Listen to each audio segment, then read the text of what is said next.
Praise the Lord. இன்னைக்கு Jesus என்ன சொல்றாங்க தெரியுமா? எரேமியா 31ஆம் அதிகாரம் 25, 26 வசனங்கள்லேருந்து. நம்ம நெறைய பேர் ரொம்ப கஷ்டத்தின் மத்தியில இருப்போம்.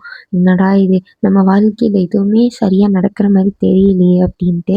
அது மாத்திரம் இல்ல, அத குறிச்சு நம்ம ரொம்ப யோசிச்சுக்கிட்டே இருப்போம். நமக்கு ரொம்ப நாளா நான் இதுக்காக வெயிட் பண்றேன். ஆனா ஒரு சேஞ்சஸுமே இதுல தெரியல. ஆண்டவர் வாக்கு கொடுக்குறார். ஆனா அதுக்கான இது எதுவுமே இல்லையே!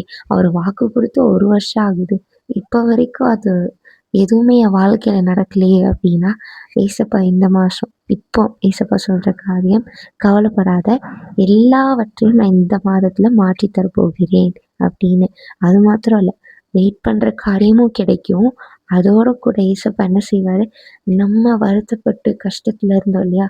அது எல்லாத்தையும் ஏசப்பா மாத்தி, அது எல்லாத்துக்கும் பதிலாக அவரு சந்தோஷத்தையும், சமாதானத்தையும், ஆசீர்வாதத்தையும் நமக்கு தரப்போகிறார். ஸோ பிரியமானவர்களே, யாராவது ரொம்ப கவலையில, கஷ்டத்துல இருக்கீங்க அப்படின்னா, ரொம்ப காலமா ஏதாவது ஒரு காரியத்திற்காக வெயிட் பண்ணி கொண்டு இருக்கிறீங்க அப்படின்னா, ஏசப்பா உங்ககிட்ட தான் பேசுறாரு. ஸோ எத குறித்தும் கவலைப்படாதீங்க.